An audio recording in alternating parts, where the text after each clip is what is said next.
Hi, mate. I hope you're doing really well. I wanted to let you know, in case you weren't following along last month, I launched my first ever vows writing workshop, which I did live with a group of very excited and brave, engaged people. And we talked about all the different ways to pull together their vows, some industry tricks and prompts to help them really fine tune what they wanted to say and how they wanted to say it.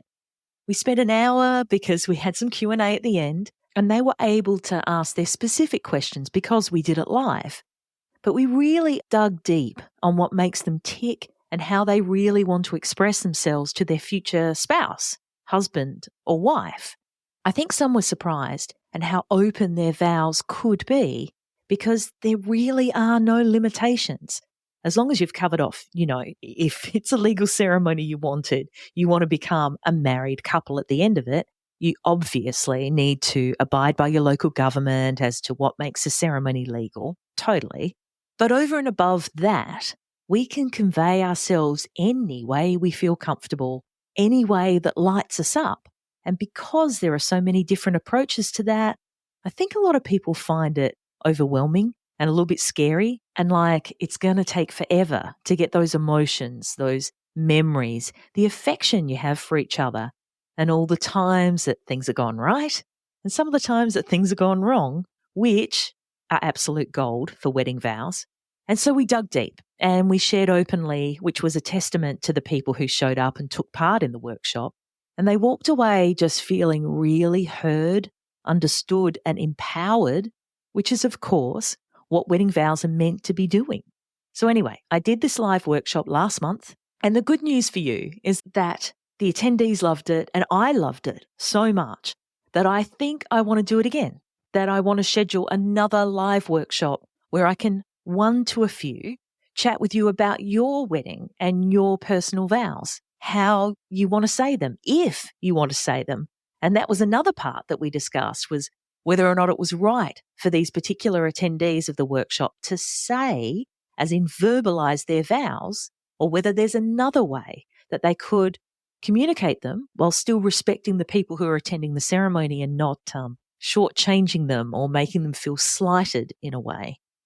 And that's the beauty, I think, of having this workshop live, is me being able to get down to specifics of who you are, of how you want to say things or not, and how we can go about making that as comfortable and natural as possible for you. It doesn't have to be a massive production. It really doesn't. And sometimes simplifying not only how you're going to deliver your vows, but what's in them is key to making this a joy and making it something that you want to look back on in the years to come. So during your anniversary, during those times where you're just going, also, how amazing was our wedding ceremony? And those moments when you relive everything that you did, everything that you said, I think that is sometimes when the true value of unique vows comes out. So I feel like I've gotten off topic, but I did this live vows workshop and I recorded it as well for you to access it at any time on demand. It's now available for you. So if you want to go in your own good time and work through the ebook, which is like a workbook for you, it gives you prompts, sentence starters, it gives you ideas and options and different solutions, especially if you're a very emotional person and if you're a bit of a crier, and that's okay because I'm a bit of a crier too. So the ebook has got all that in it, and then the workshop goes hand in hand with that. If your ceremony is very close and you've left writing your vows until the last minute, you can wrap it up in about 20 minutes. And yeah, you can purchase that anytime. It is on demand. So if you go to unbridely.com/shop, you'll be able to see the recording of the workshop and you'll be able to see the workbook there. But here's the kicker. If you buy the workshop for $27, that's Australian, you get the ebook for free, because I think it's so important to write these things down, write them down in the right order, and give your mind a chance to percolate on your ideas and transfer them to your final copy, which is what the ebook encourages you to do, which, as I said, is available on demand for you to watch and listen through whenever you've got the time, because I know you're very busy too. So that's available there for you. But if you've got specific questions for me and you want to work through your vows together, I'd be stoked to work with you on your wedding vows. And when I say work, I mean we're not just sitting down in suits and ties, smashing through it on a whiteboard. There's no need for that. It's a lot of intuitiveness, a lot of feeling, and a lot of my experience that comes into helping you to sort out your blocks in expressing what you want to, how you want to.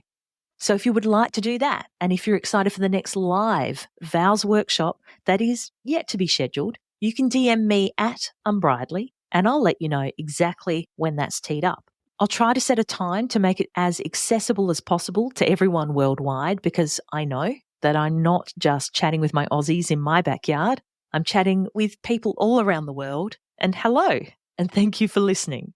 Today is about vendor meals. It sounds weird, right? If you've heard about it before, you go, yeah, right, vendor meals, let's chat about them. But if you haven't heard about it before, you're going, why do I care what my photographer eats on my wedding day? I'm responsible for my own meals when I'm at work. Why can't my DJ bring a sandwich? So in this episode, I'm going to share with you why you should maybe not only care if they eat, but what they eat, where they eat, and crucially, for your already jam-packed timeline, when they eat too. Plus a few recommended solutions and what I consider best practice when it comes to vendor meals. Grab a snack and buckle up. Let's get into it. Unbridely is a community of pro-wedding vendors who believe in freedom and integrity in weddings, giving you options, solutions, tips and tricks to create the experience and memories that you and your fiancé really want and deserve. Because we believe that weddings are a team sport. With how-tos, stories and interviews with recently married couples, we find out what went right and what they'd change if they could go back and do it all over again. I'm Camille, and welcome to the Unbridely podcast. So if you're a human being, and if you've ever skipped a meal, had to work through a break, or been on a long-distance road trip without a servo in sight, you've also been hangry. It's not pretty. I don't want to make excuses for anyone, but it slows you down physically, mentally, and emotionally, right? You're making bad decisions. You're putting suspect purchases in your online shopping cart. You're yelling at your friends about your opinion on pretty much anything, and your mood is flat. You feel deflated, sometimes sad, and more easily overwhelmed, yes? Now imagine having one of your key wedding vendors feeling that way at your wedding. Let's start with what are vendor meals. So they're the meals, generally dinner, but it can be at other meals during the day as well, that you provide to the hardworking professionals who make your wedding day come together. Most often, we're talking about your photographer, videographer, wedding planner, wedding coordinator, DJ, perhaps MC, caterer, and those amazing people who put their skills to work to create a magical experience for you and your fiancé and your guests. It's about giving them the fuel they need to keep going strong and to create and capture those precious moments, keep your timeline on track, or pump up your dance floor. So here's the thing. Vendor meals are usually separate from the meals you serve your guests. In a plated meal dinner situation, they are commonly a main course size dish that is served at a specific time, which we'll go into more in a moment, and frequently in a different location to where your guests are seated, but not always. More on that shortly. So while your guests may be enjoying, let's say for example, an antipasto platter, hors d'oeuvres or canapes, followed by an entree, and my American friends, we're talking appetizer, followed by a main course, or for the people in the US, I mean entree, and then dessert and or cake, the vendor meals are usually just an adaptation of the main course dish. And this is why at many venues, vendor meals are charged at a greatly reduced rate compared to your guests' meals. So who's taking care of this, I hear you ask? Surprise, it's you. The responsibility for arranging these vendor meals usually falls on the engaged couple or their wedding planner. It's a gesture of your gratitude, recognizing the effort and expertise these professionals bring to the table. By providing vendor meals, you're not only showing your appreciation, but also ensuring a positive working environment, leading to top-notch service and a more enjoyable experience for everyone involved. And as I said before, do you really want a hangry videographer taking footage of your double chin? No, it's not a threat. But when you think about it, it's a little give and take and a way of respecting them, their work and their commitment to creating your ideal day. In most cases, the wedding vendors who are with you for most of your wedding day will be working from when you're getting ready in the morning until you walk out of your reception late at night. It's an extremely long, physical, emotional, and mentally exhausting but exhilarating workday for them. And wedding suppliers often work to tight timelines and are under extreme pressure as well. The subject of wedding vendor meals has become an increasingly hot topic in the wedding industry because providing a vendor meal also contributes to a sense of teamwork, hospitality, and reciprocity, which encourages your vendors to perform at high levels for longer and care about your needs in a deeper way. A respectful and sometimes contractual way to show your appreciation for all their hard work is to offer a special vendor meal for them. While you're obviously paying for their services, it becomes a topic of practicality and efficiency too when you consider that your photographer, videographer, DJ, band leader, MC, they'll all need to eat at some point during your wedding day. And it's quicker for them to eat a decent meal on site so they can get back to making your celebration amazing rather than needing to leave your wedding venue to get something to fuel them. And you really don't want each of them bringing in an individual esky or cooler into your venue with their dinner and drinks inside. One of the best ways to support their efforts is by making sure they're fed. There's nothing better than a warm, delicious meal on a hectic wedding day to re-energize a wedding vendor to continue making magic for the rest of the night. The specifics of vendor meals can vary. Some couples opt for buffet style or plated dinners, while others may go for packed, almost picnic-style boxes.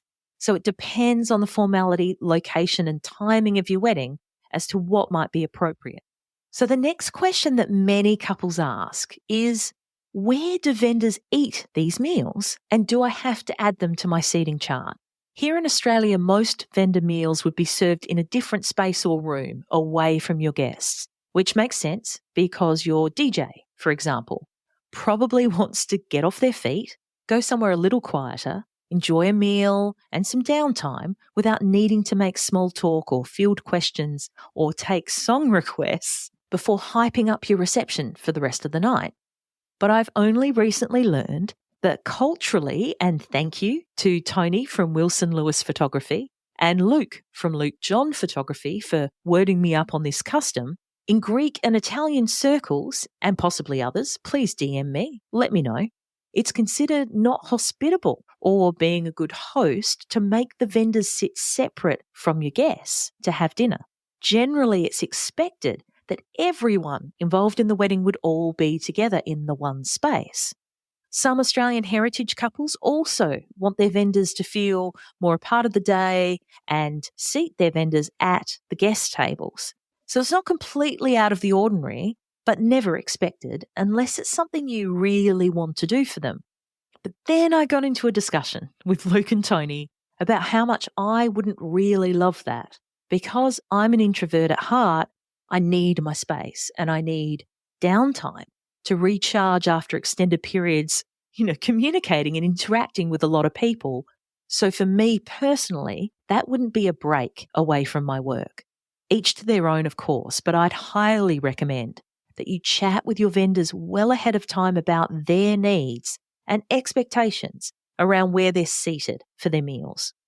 There are some stories of vendors being sat on the stairs, using milk crates for tables and trying to eat with no cutlery, which kind of defies the purpose. So it's good to work that stuff out in advance. And this, again, is when a great planner and or coordinator, if you can fit it in your budget, are worth their weight in gold because they're arranging this, they're planning this, and they're making sure that this actually happens on the night. Let's face facts.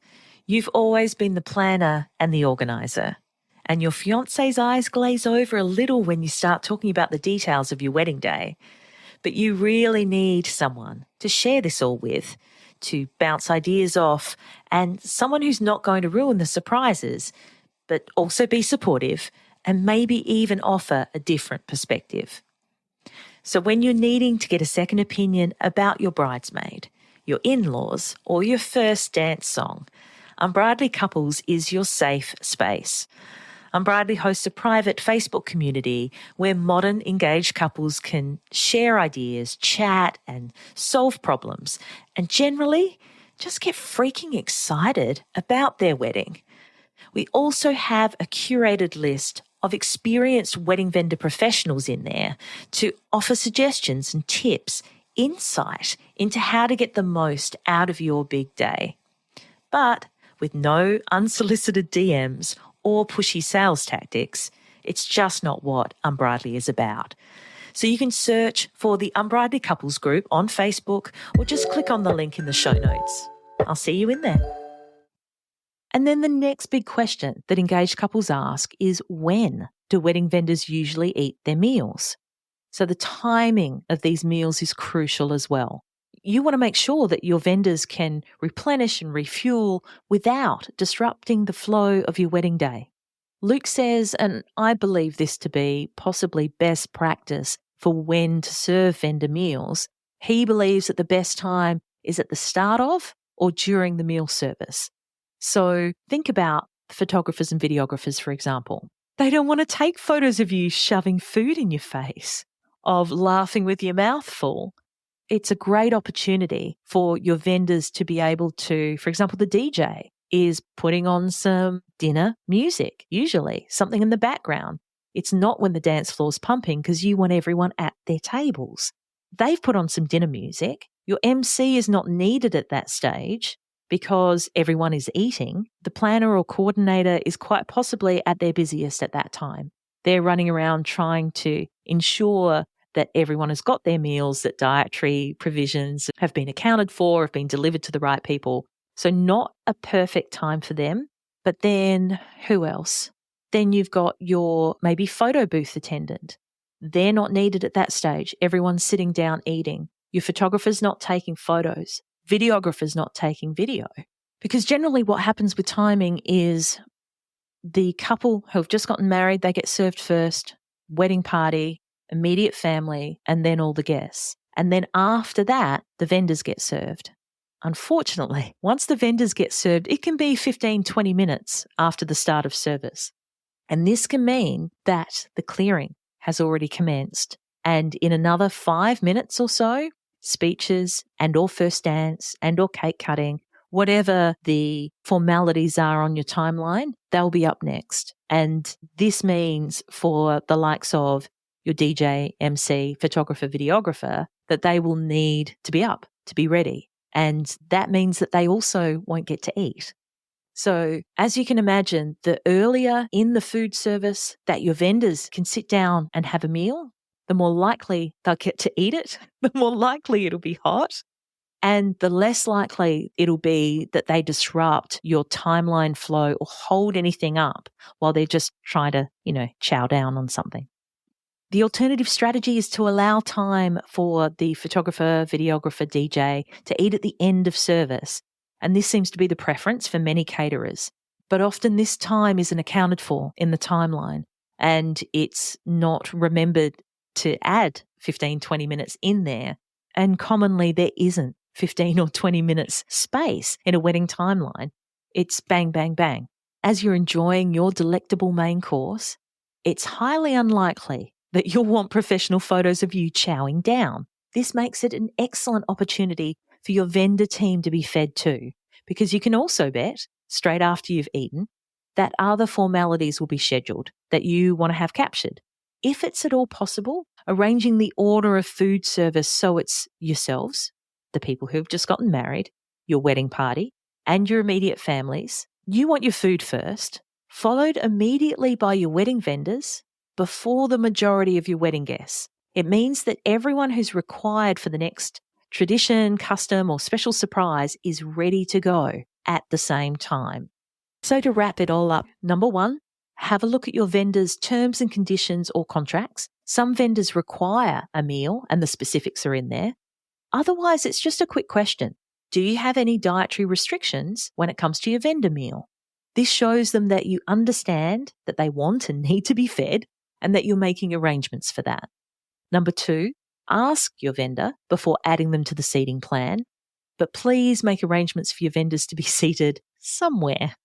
And number 3, have a good think about when it would be best for your vendors to have their meal and work it into your timeline. As I mentioned, having them eat when you eat will ensure that you don't have to sacrifice any downtime before speeches, your first dance, or cutting your cake and the like. All in all, wedding vendor meals are an essential part of a well-planned wedding. They ensure that the talented professionals behind the scenes are well taken care of so they can bring their A game and make your dream wedding a reality. That about wraps it up for this episode of the Unbridely podcast. For the links and resources we mentioned, please head to the show notes. And if you love the show, please review and subscribe on the podcast platform you're on now so you don't miss out on a single episode. Thanks so much for listening. And remember, weddings are a team sport. Catch you soon.